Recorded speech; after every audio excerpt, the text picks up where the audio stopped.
important, et c'est sûr que ça influe sur la courbe. Mais bon, on voit que le B2C est beaucoup moins saisonnier. Hein. Alors ça, ce serait une courbe un peu idéale, ça ressemble un peu à celle qu'on a, mais sans les pics et sans les creux. Et si on continue la progression que l'on a aujourd'hui, qui est d'environ entre 15 et 20% par mois, on devrait atteindre pratiquement les 4 millions et quelques de bahts par mois, uniquement sur le B2C, à fin 2017. Voilà, donc après 18 mois, qu'est-ce qu'on a démontré? On a démontré qu'on était capable de... On avait créé une entreprise réelle, c'est-à-dire qu'il y a 18 mois, c'était un projet, il n'y avait pas de... on était 2 personnes devant une feuille blanche, donc on a réussi à créer un impact dans le grocery business, parce qu'aujourd'hui, je pense que Daily Shop est connu, et on a maintenant une clientèle qui est établie, qui demande à s'étoffer, bien entendu, mais ça, c'est une question de temps. On a démontré que le business avait un potentiel et qu'on pouvait établir donc ce genre de marché ici en Thaïlande, même s'il y a des gros faiseurs, des gens comme Bixi, comme Tesco, comme Tops. On a réussi à prendre notre place, et je pense que quand on voit le niveau du panier que ces gens ont, quand eux font une livraison, quand nous faisons une livraison, eux il leur en faut 4 pour pouvoir arriver au même niveau.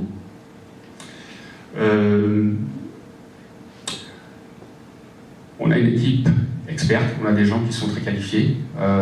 Bien entendu, on est toujours en sous-effectif, on a besoin de monde pour pouvoir continuer à faire grossir cette entreprise.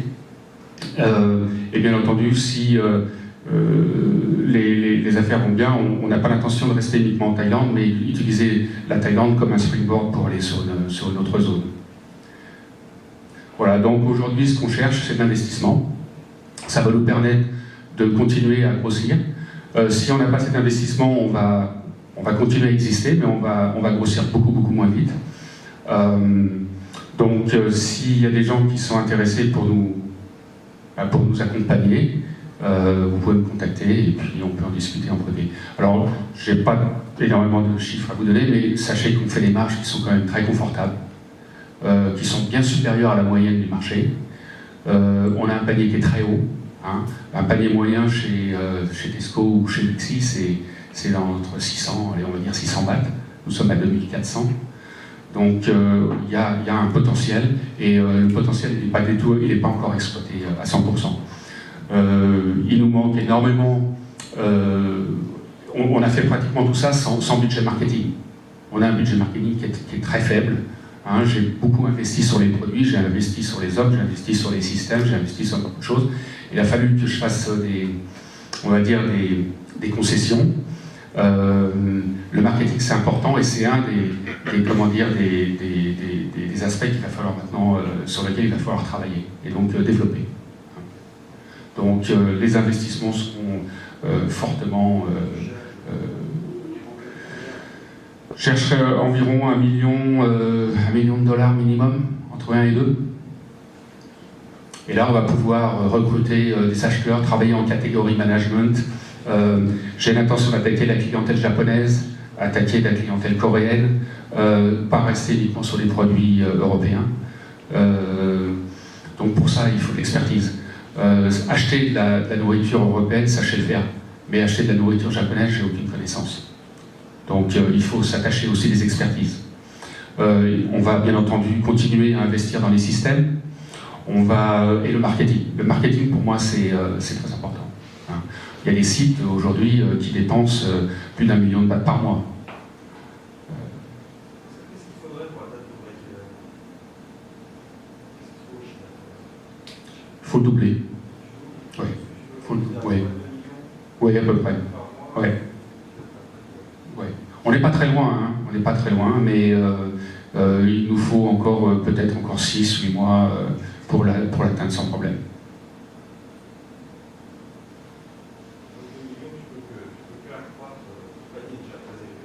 Oui.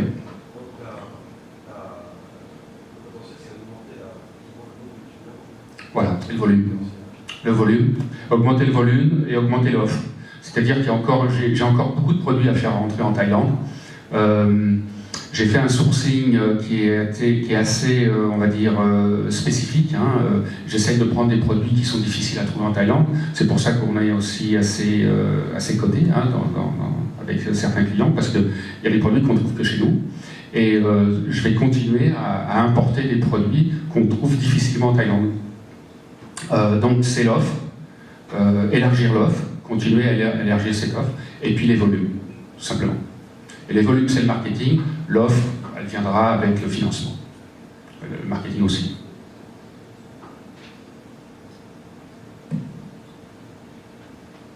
J'ai une question par rapport au profil des clients. Oui.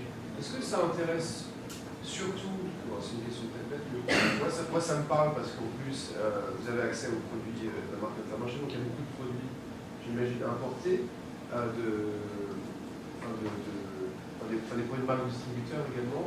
C'est des choses qui manquent, finalement, à part Dixie, ici, il y a très très peu de marques de distributeurs qui offrent des produits de qualité, on va dire, assez décentes par rapport à ce qui se fait en Thaïlande.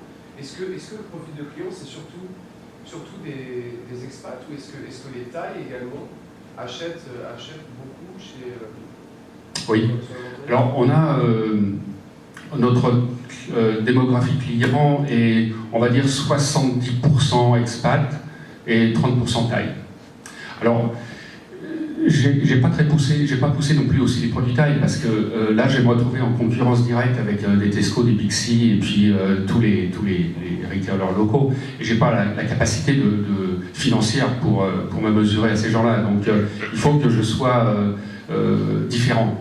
Et la différenciation, c'est justement avec ces produits imports et les marques propres. Parce que, contrairement, je ne sais pas si vous avez entendu parler de Redmart à Singapour. Bon, Redmart à Singapour, c'est un site internet qui est assez gros et qui a fait parler de lui, puisqu'il vient de se faire acheter par Lazada et par Alibaba, qui appartient à Alibaba. Ces gens-là, qu'est-ce qu'ils ont fait? Ils importent des produits, mais au lieu d'importer des produits de marque propre, ils importent des marques nationales, donc des produits comme Nestlé, Unilever, etc. Donc ils n'ont aucune différenciation. C'est-à-dire que qu'est-ce qu'ils font, c'est qu'ils ont tout simplement bypassé le distributeur local pour essayer de faire un peu plus de marge, mais ça ne suffit pas. C'est-à-dire qu'aujourd'hui, ils sont en train de se planter carrément, et ils se sont plantés, ils ont été rachetés complètement à la casse, parce qu'ils n'ont pas du tout essayé de travailler sur des marques propres et essayer de vendre des produits qu'on ne trouve pas ailleurs. Chez nous, c'est le contraire. Je suis complètement à l'opposé de ces gens-là. Je fais venir des produits qu'on ne trouve pas ailleurs.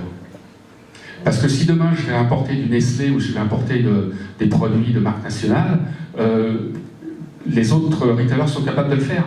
Donc sur du Coca-Cola par exemple, je vais gagner 2 bahts sur une bouteille. Ça ne sert à rien. Tous les efforts qu'il y a à faire pour gagner 2 bahts, c'est illusoire. Alors que si j'importe la limonade traditionnelle que j'ai, on la trouve nulle part ailleurs, et là je peux faire des marges beaucoup plus confortables. Donc les marques de distributeurs, c'est très important.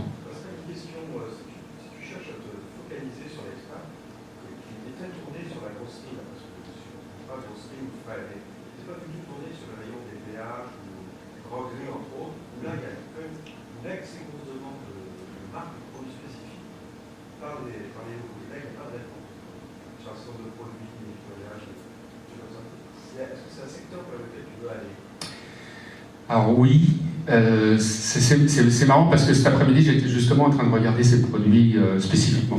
Alors, sur les produits d'entretien, on va dire, les produits d'entretien, lessive et toutes ces choses-là, l'offre est assez large, on trouve plein de marques ici en Thaïlande. Le problème pour les importer, c'est que c'est considéré comme des produits dangereux.